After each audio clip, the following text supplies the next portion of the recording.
inside you is outside you. They say the body is a microcosm of the macrocosm of the universe. Everything happening inside you is happening outside of you also. There's a good story from Bhagavad Gita. When Krishna was sitting with some disciples. He says to one, he said, come here, come tell me who of all these disciples here is the best. This guy looks around, he's got a negative way of thinking, this guy. He says, they're all so bad. He was doing this bad thing, he was doing that bad thing. How can I say anyone is any better? They're all so bad. So Krishna says, thank you, sit down. He calls forward another one of his disciples and he asks the same exact question. Who is the best among these disciples? He looks around, he says, he's so generous, they're all following you around, he did this good thing, he did this selfless act, he gave away his last food, they're all so good, how can I say anyone is better? They're all so good. And it's a great story, he's asking about the same group of people, and it goes to show that the external world is a reflection of your internal state, the way you're feeling inside. If we had clarity, if we were feeling good inside, we would see clearly what the sages are telling us about. And that's one good thing about Ayurveda. Ayurveda has this highest knowledge.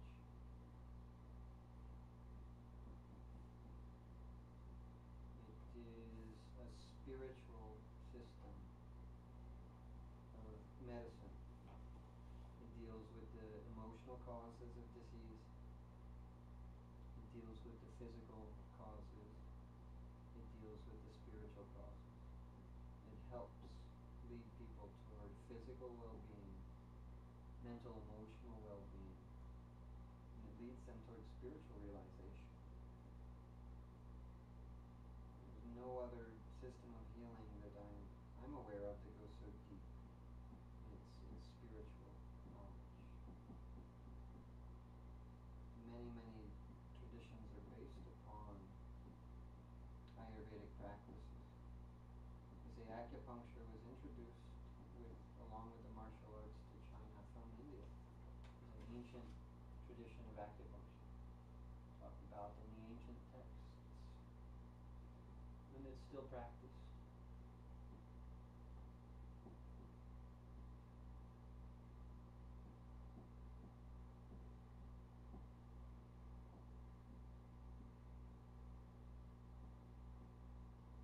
So Ayurveda, I'm getting some of these words up here. Let me start with a little bit of background. Ayurveda has many different practices. It's so complex, so broad. The different treatments and practices. And it's hard to define. It's hard to describe what Ayurveda is.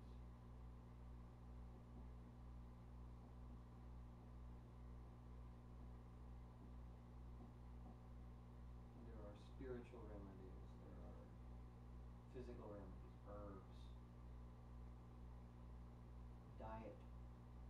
An Ayurvedic doctor may give lifestyle recommendations. He may ask you how late you're staying up. Oh, you're staying up all night? They recommend that you quit that job.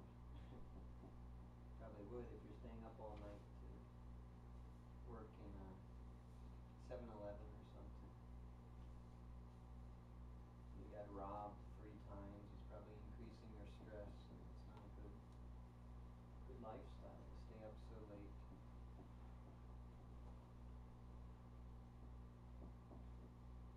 He probably would tell you to quit that job. If he knew what he was doing, he'd tell you to quit that job.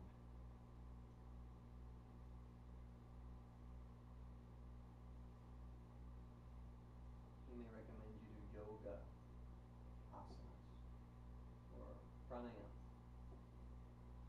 breathing exercises specific to your condition.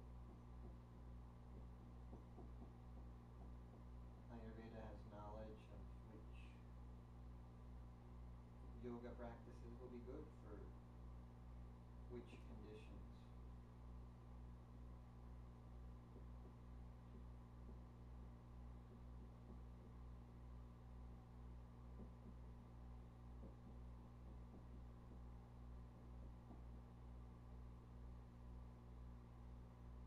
To look into the emotional causes of disease, you may want to do spiritual counseling. You want to look at your birth chart and see if there are spiritual reasons for the conditions you're experiencing. You may want to look at your house. In ancient times, all the Ayurvedic doctors were also trained in medical astrology. They're also trained in Vastu Shastra, the science of space. And they could literally, there are people in India who can predict your condition. They can diagnose your diseases based upon looking at your house.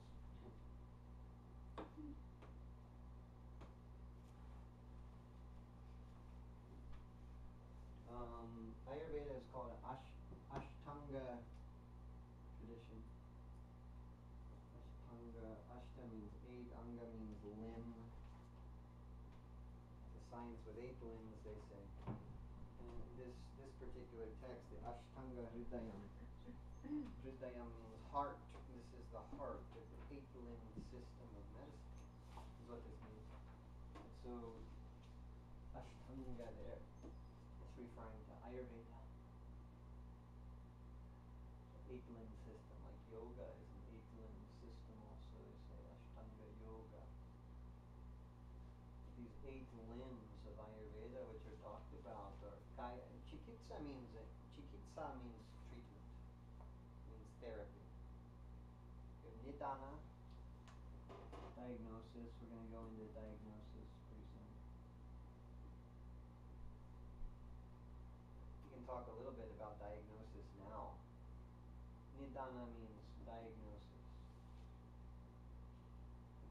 And so when an Ayurvedic practitioner does diagnosis, they'll ask questions. They'll want to know the background. They'll want to look at the birth chart probably. They'll want to, some doctors, if they're the Ayurveda doctors, if they know Vastu Shastra, they may say, bring me a sketch of your house.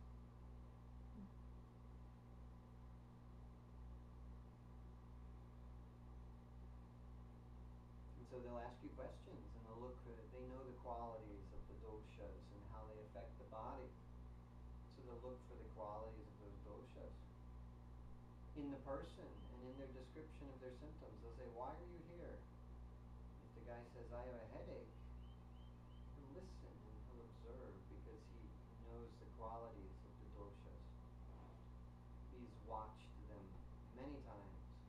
He's had his guru help him to see which qualities are pitta, which qualities are kapha. Just like the elements, We say that all 5 elements are in this cup. All 3 doshas are in every person and in every disease condition, but maybe there's a predominance of the earth element in these solid things. A predominance of the fire element in the flame, but there's also a water element there. If you know the qualities of fire, you can guess that. You can say, ow, hot, fire, right?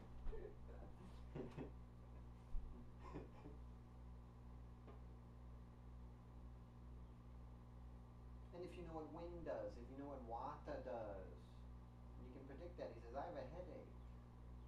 It comes at night, and then it goes away, and then it comes back, and sometimes it doesn't come, and it changes, and it really hurts, and sometimes it doesn't hurt. And it moves all around my head. This sounds like wind. It's moving around. Vata moves in the body. This sounds like wind. So, he'd say, he may know about a Vata type headache, and to be sure, he'll say, well, what happens when you lean forward? Does it get better? What happens when you lay back? Does it get better? He knows that laying down should help a Vata headache. Maybe he's concerned. He said, maybe this is just because you're dehydrated. He said, how much water do you drink? He'll ask the questions. Because he's observed a little bit. He knows a little bit about the medicine.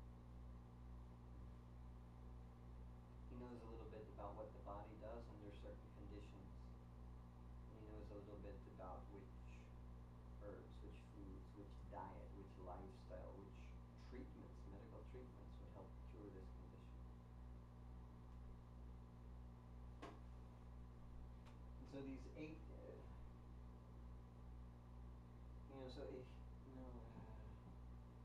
chikitsa, we have nidana, I'm talking about nidana, diagnosis. There's chikitsa, is the treatment. In Charak we have a nidana sthana, which is a section on diagnosis. We have a chikitsa sthana, a section on treatments.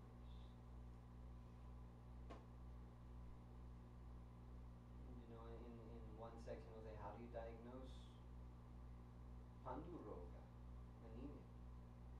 It gives the symptoms, what you could predict that guy will be experiencing. And he describes which doshas cause this, how do they cause it, which part of the body do they go into when they cause it. And pitta dosha pushes the vata dosha into the blood. You get a deficiency. This is rakta pitta. Panduroga is jaundice. When your body turns yellow, it's a similar condition. It comes from, I misspoke, I said it's anemia. The anemia is rakta pitta. The pitta is in the blood. And often vata is involved there. But then they'll tell you how you treat that based upon someone's strength, based upon their age, based upon the severity of the condition, based upon how long they've had it. They may treat it in different ways. And so they've got these 8 limbs. Kaya chikitsa is internal medicine. All of Charaka Samhita, more or less, is just on internal medicine. You've got Kaumara, Vrityam, pediatrics, Shalya, surgery, Shalakya, tantra. Should be an A there. Shalakya. Shalakya tantra. This is eye, ear, mouth, throat, nose. Bhuta vidya. This is knowledge of demonic possession. And in a lot of the scriptures they talk about this. They talk about all sorts of different types of demonic beings, ancestors. They talk of curse from the siddha. The siddha is the guy who's been sitting and meditating for so long that he's got some powers. He must not have too much wisdom if he's cursing people, but he's got some powers. And that kind of thing happens. There's a great story that a friend of mine from Punjab, in India you get a lot more of it. These are great stories for Americans. You guys down in South America may have seen things like this. In India you see lots of things like this. These guys do a little bit of meditation and spiritual practice, and they feel like they have some power, and they want to go and test the other people doing the spiritual practice. They go to the gurus, they want to test them. There's one guru who was doing a fire ceremony, a yakyam for the peace of the world. And as a part of these, you bless food, you give it out to people. You feed people as a part of the yakyam. So they're giving out the food. The Guruji's chanting by the fire, they're giving out the food. And this sadhu, this spiritual seeker, comes up, in the line, and he's got his begging bowl. And he says, fill it up. And, they fill it up, and food gone, disappears. He says, fill it up. And so they fill it up, and food is gone, and disappears, and fill it up. So they keep filling, and it keeps disappearing in his bowl. So they go through one pot of food, and they bring out another pot of food, and there's a big line of people, they still need food, and they're thinking, well, let's go get Guruji. and so they tell the Guruji what's going on, and he said, bring me the pot of food. So they took the pot of food, and he takes some of the ash from the fire, and he puts it in the pot of food. He's doing a fire ceremony. And at this point, they take the pot of food, he says, go feed it. They take the pot of food, they give him food in his begging bowl, and his begging bowl breaks. At which point the guru comes and he says, don't test the gurus. Don't. Not in this way. Don't test the gurus.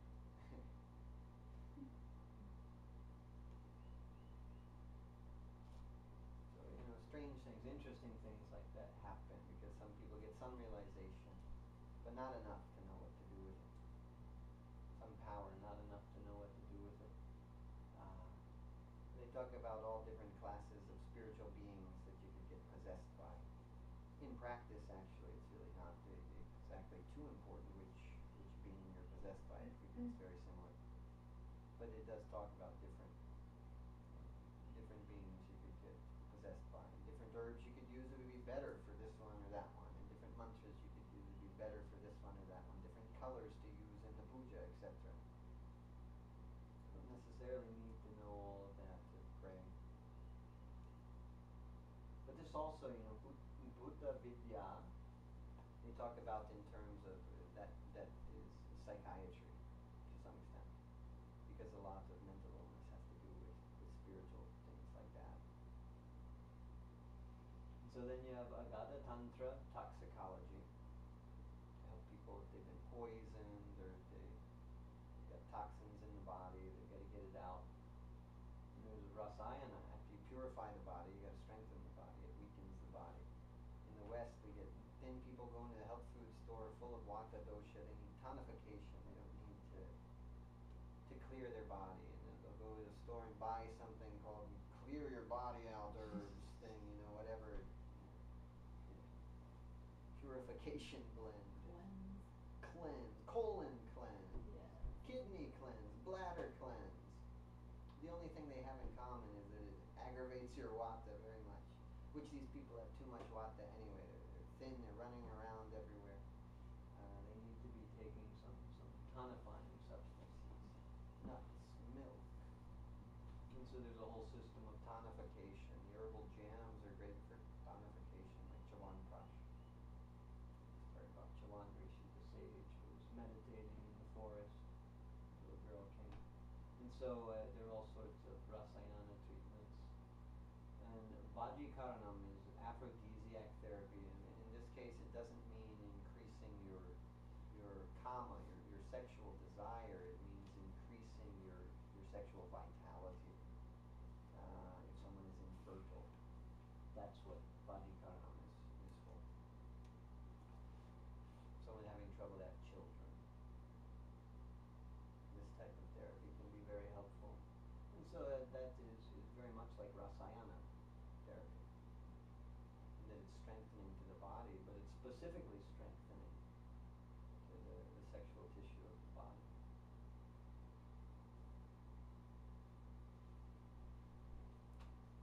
Is there any questions so far about any of this? Any question about anything else?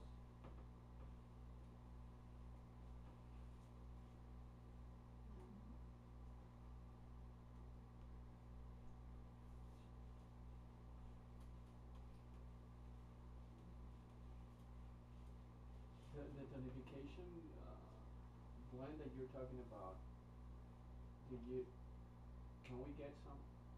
Could we use some? There are many different herbs for purification in Ayurveda, definitely. I mean, depending on the doshas and where in the body you need the acts of purification. There are many, many Ayurvedic herbs that are very gentle and very safe to use over time.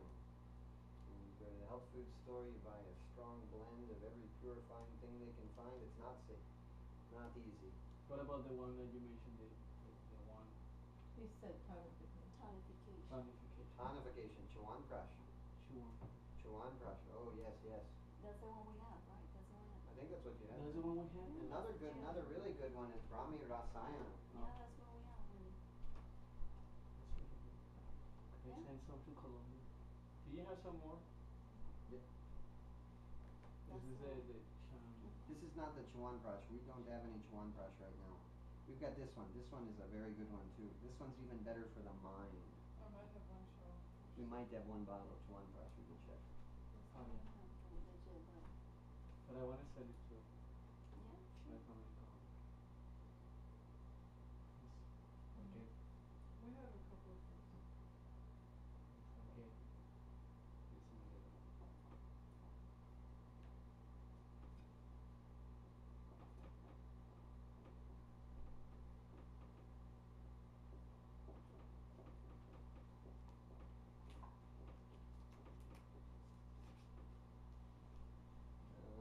probably beyond the scope of what we're talking about now to introduce too thoroughly Jyotish or Vastu Shastra, but it's worth mentioning both of them. Jyotisha, you wrote down Jyotisha this morning, meaning astronomy is one of the Vedangas. Where you learn when to do the rituals based upon the astronomy. But then astrology, you have predictive astrology, you have medical astrology.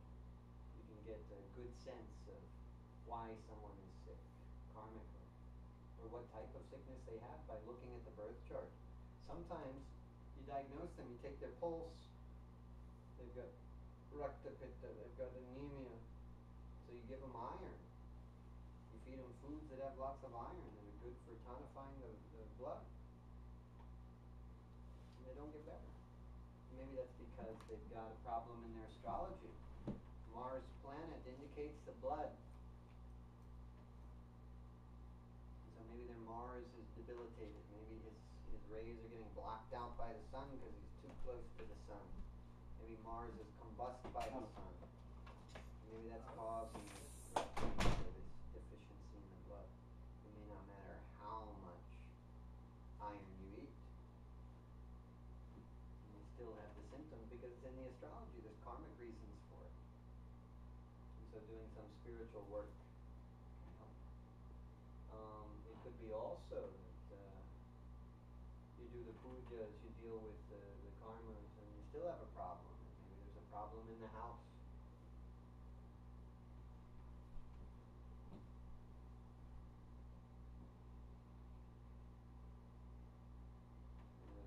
The southern direction relates to fire, relates to Mars. The southeast, so this is the south. And so in the southern direction, maybe you've got a fault in the vastu of the house. And maybe that's causing this problem of anemia. And so a doctor would look into those kind of things and have a whole list of different therapies. You know, for astrology we use different gemstones as remedy. We use different rudrakshas. We were looking at rudrakshas earlier. Gemstones you want to use generally for strengthening planets. You can use yantras for strengthening planets. Meditate on specific colors. You can use specific mantras. You could wear a rudraksha that relates to the specific planet to help you to work on those karmas. So there's spiritual remedies like that. Priests also do pujas and do yajnas, fire ceremonies for people to help them with these karmas. It can be very helpful. It can be very, very helpful. These are important therapies and treatments in Ayurveda.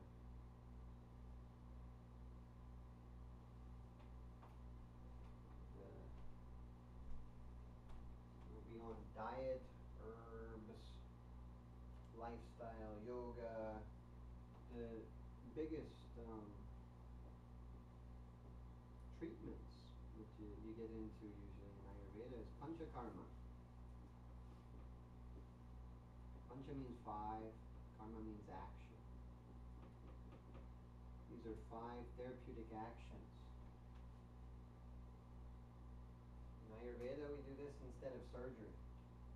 And Ayurveda routinely cures a lot of conditions that the Western doctors, they've cut into you by doing these Panchakarma, these 5 actions. Before Panchakarma, you've got to do the Purva Karma. These are preparatory steps. Purva means before. These are the preparatory steps.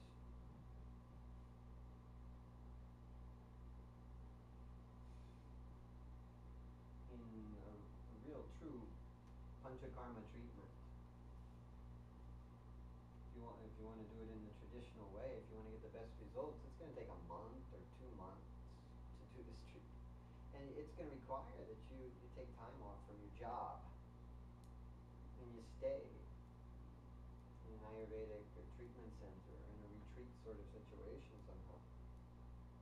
During that time, you should be dieting, eating simple foods. You reduce your normal foods and you eat simple foods, because this starts to clear out the toxins.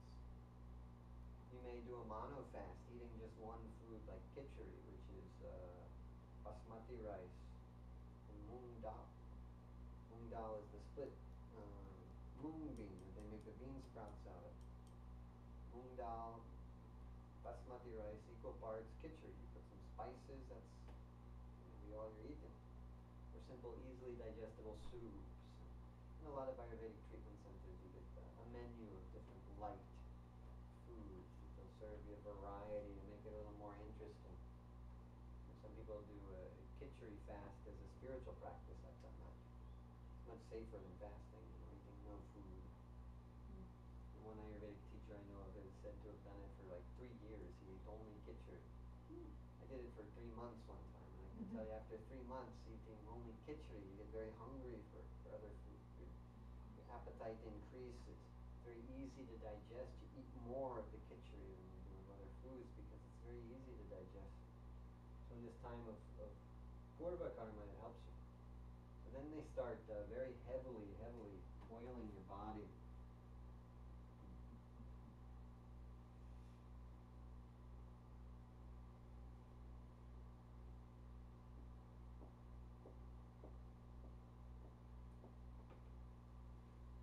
Snehana is oilation, oiling the body.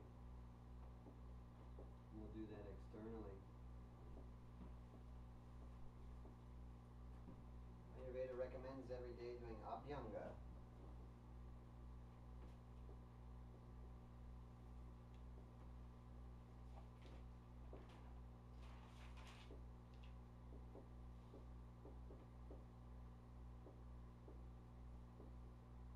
Abhyanga is daily oil massage.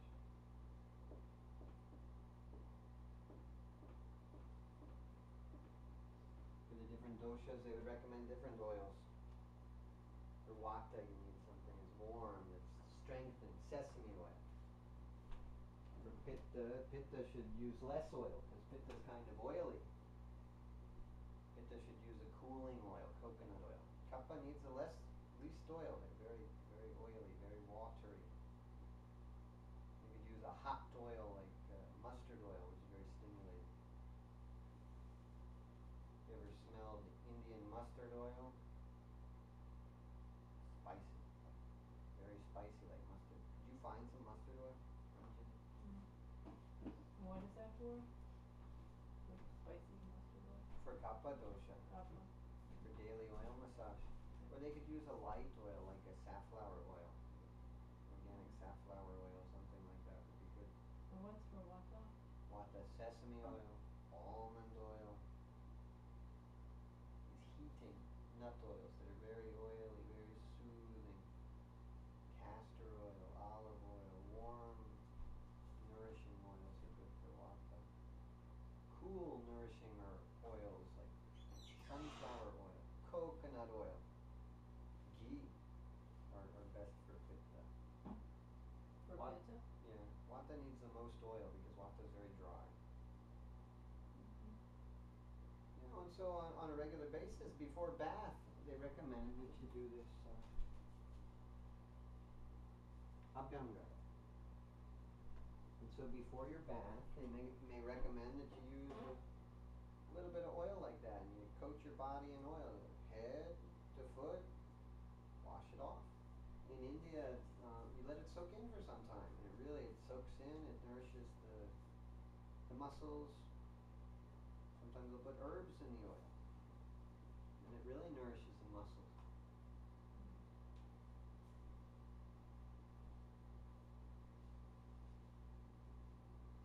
They say then when you go out, if you have a little coating of oil still on your skin, it's like a sunscreen. Huh. What is the second one you have there? Savaranda? After the Swedana. Vedana? Swedana. We'll get to that. I thought you said it. So for regular Abhyanga, daily oil massage, use a little oil. For Panchakarma, you use a lot of oil. Let it soak in for a long time, a lot of oil. And is it that's not enough, it weakens your digestion. They say right after you eat a heavy meal, don't do abhyanga. Because it pulls the energy out to the extremities of the body. You need it in your stomach to digest. It weakens your digestion. Bathing does the same. So if you're putting even more oil, your digestion's going to get even weaker. As if that's not enough, they may give you a cup of ghee to drink. Oil the inside of your body too. The thought is that you're loosening up the toxins in the body. It's like you're giving a lubrication to the body. So these toxins being held in there, it starts to get out. And to get them moving, they do swedana, make you sweat. Really put you in steam.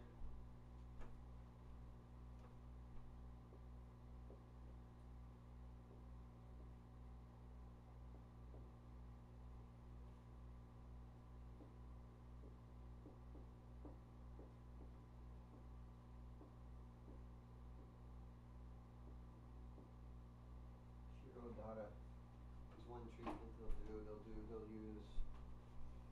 They'll put herbs on your body as they're doing these massages. They'll put herbal pastes with some flour, chickpea flour, other flours.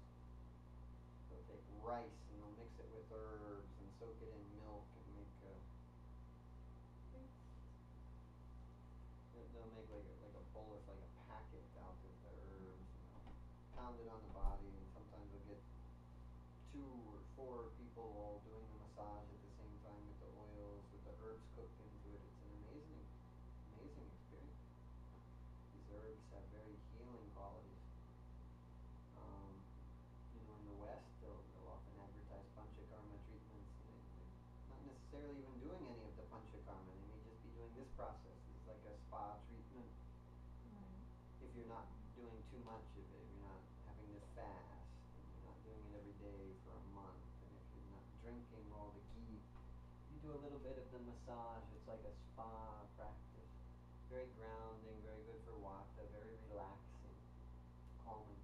And Shirodhara is a treatment like that. Shirodhara is great for the nerves, great for Vata, very calming, very grounding. They'll take oil with herbs cooked into it, or they'll take milk with herbs cooked into it, that they would call Kshiradhara. And they pour it on the forehead, on the point of the third eye.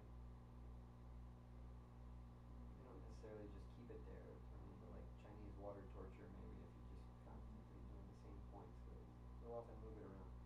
There's 2 schools of thought. Some like to keep it there and some like to move it around. I think you should move it around. They get these beautiful pots and keep a warm, steady stream dripping on your forehead. Very calming, very relaxing. A lot of people fall asleep while receiving treatments like that. So the thought is, you go into the fasting diet and you start doing this Purvakarma treatment. It would be at least a week before you start the Panchakarma. You keep doing Purvakarma while you're doing the Panchakarma. And then it may take you a week to get back to regular strength and eating normal food again.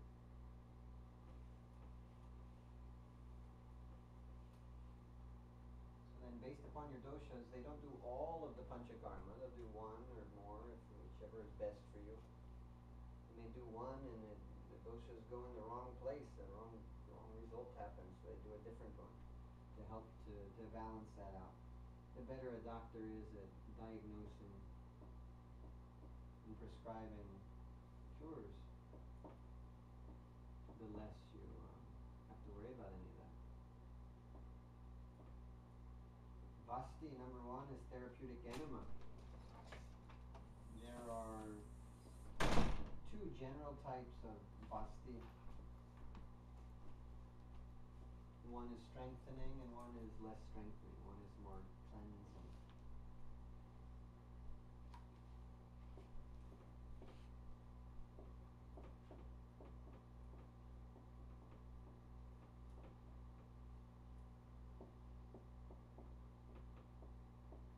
Vasti is the best Panchakarma treatment for Vata. It's one of the best things you can do to balance Vata. You don't have to do it necessarily in the context of Panchakarma. You could do it at home in a gentler way, an easier way. They put oils and milk strengthening herbs. It's very, very calming. One of the best treatments for Vata. Nasya it can be good for all of the doshas. It's very good for Kapha in particular because Kapha is like phlegm. It stays around the lungs. And so this is the nasal application of herbs. And sometimes they'll do like a snuff. Just put a powder of herbs into the nose, but in most cases they're cooking the herbs in oils. Or even they'll do a juice of just press the fresh juice from the herb and then put a few drops. On a regular basis, they recommend doing a few drops of Nasya oil. If you've got any allergies or anything, it could be good for all problems of the throat and the neck and the eyes and the ears. Nasya is best. And you can do that also at home just a few drops. For Panchakarma treatments, they'll put like a whole eyedropper full of oil down your nose. And if you've got a lot of kapha, you'll start coughing up buckets of nasty stuff.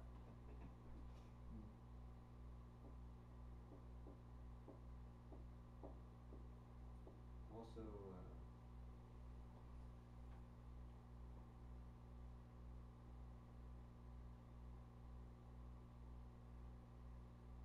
this can be done. Virechana.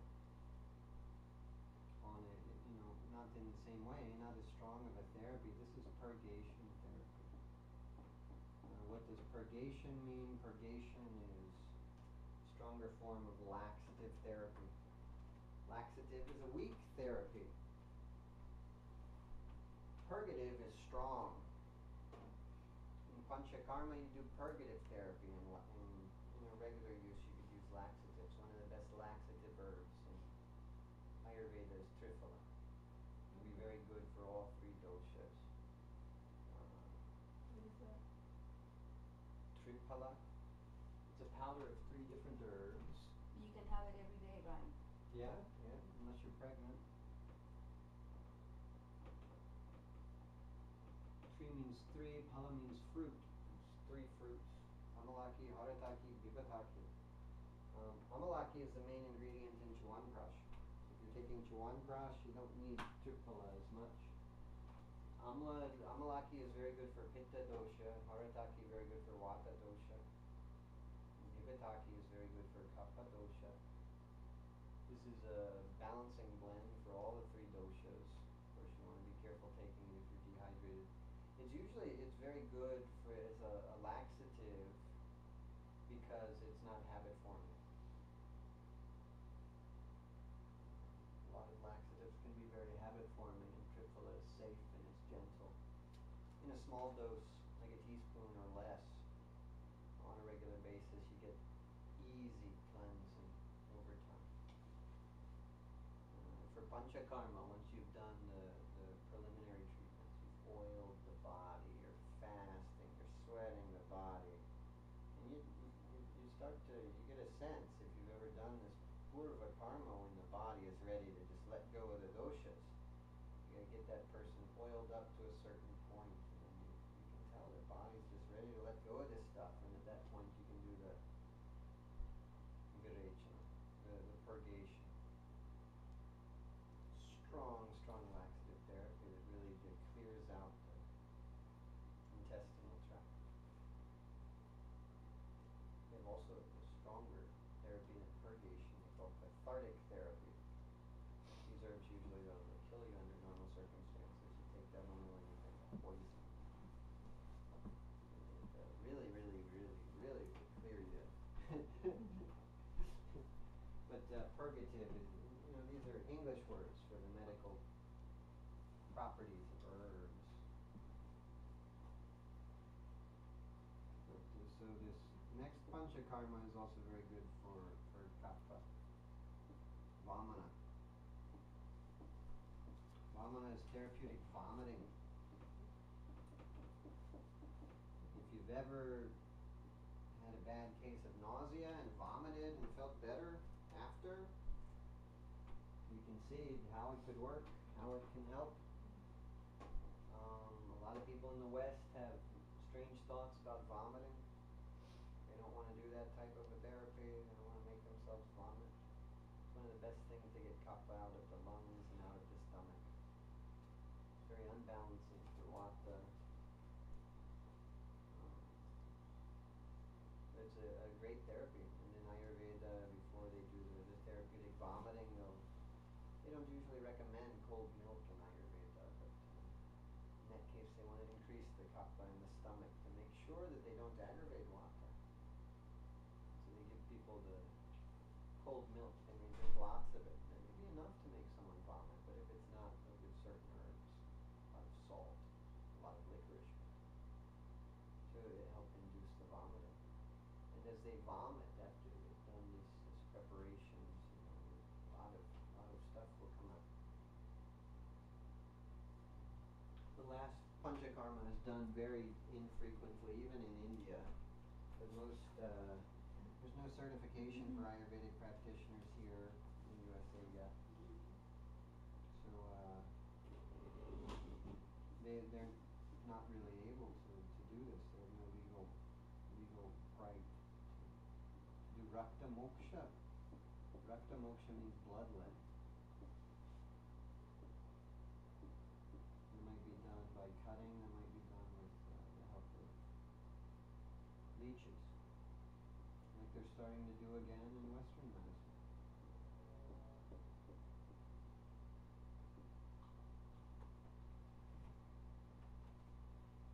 It's difficult to write upside down in the neck. Did a good job.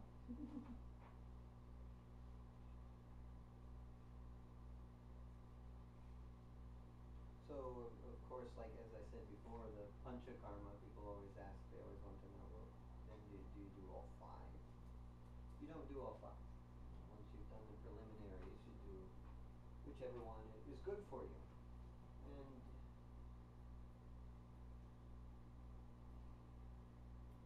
the first three, to some extent, you can do at home on a lesser scale. With proper knowledge, they can be safe. The others, you need some more guidance to make sure that you'll be safe.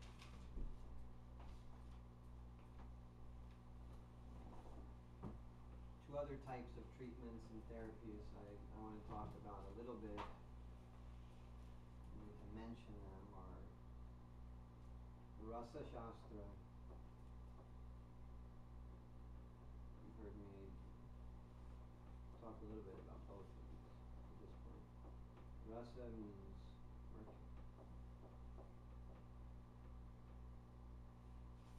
Shastra is a scripture, a science. In this case, we could say maybe science.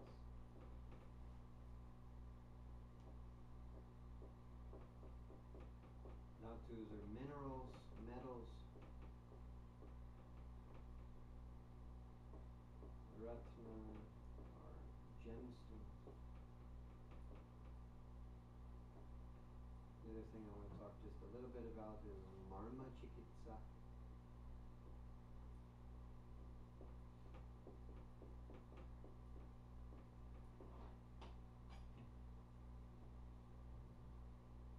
As I mentioned before, there used to be a big surgical tradition in Ayurveda. But at the time that they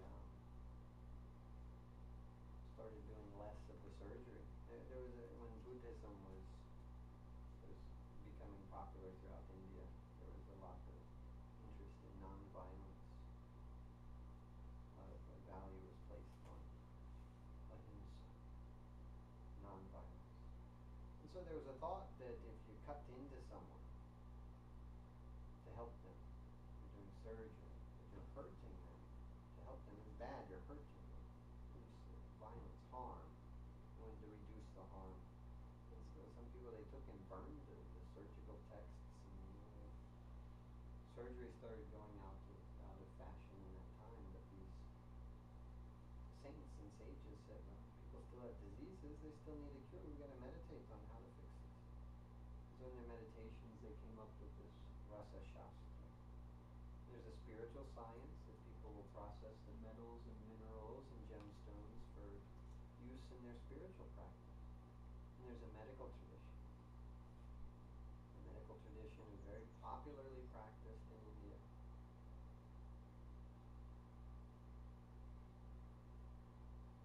They use many different gemstones, diamonds, rubies, metals, gold, copper, minerals, arsenic, silver, lead, tin, rust, mica.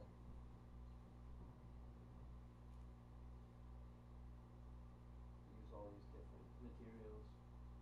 and mercury. They've got to process all these significantly before they become safe to eat. And how they got knowledge of that, these saints were meditating on how to process them. One thing they knew is these gemstones and minerals have very strong properties. Ayurveda recommends that you drink out of a copper cup if you have kapha dosha because it's heating. And it has a quality to reduce excess fat. Silver is very good for pitta dosha because it's strengthening and it's very cooling. If you keep water in a silver cup, it will get a cool energy. And gold is great for vata because it's very strengthening and it's very warming. If you keep water in copper or gold, it will get a hot quality to it. It'd be expensive to get a copper cup. You could maybe get a gold cup. I was thinking that. You could get a little piece of 24 karat gold, just a little piece. Buy from a jewelry maker and then keep that in your silver cup or whatever cup you have in your plastic cup.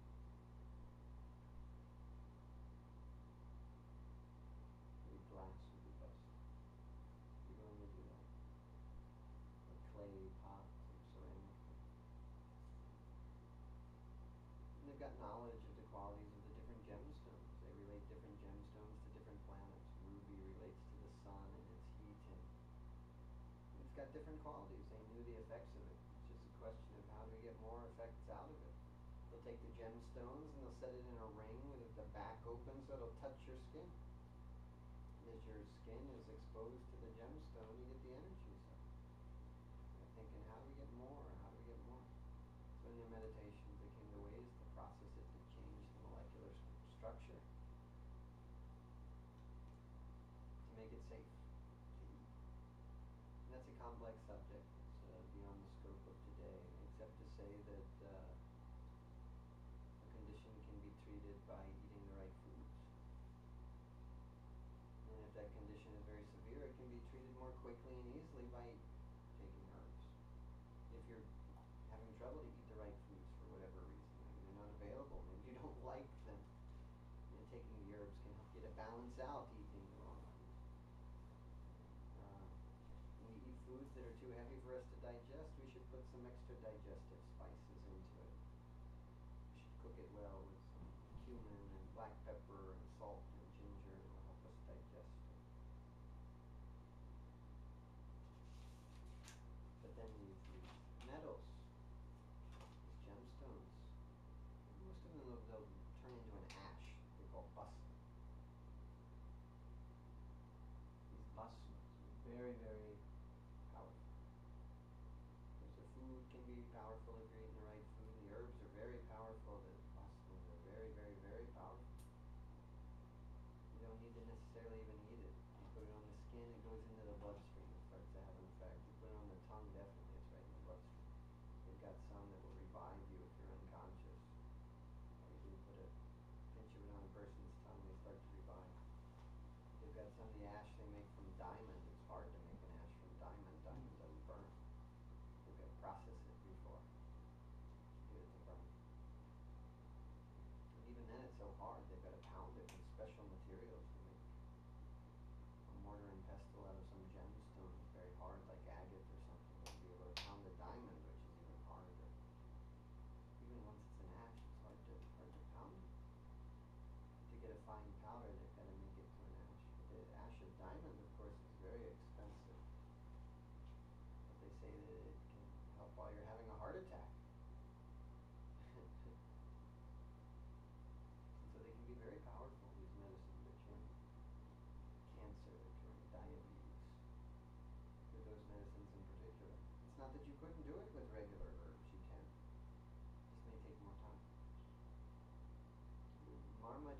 there's knowledge of subtle energy channels in the body in Ayurveda,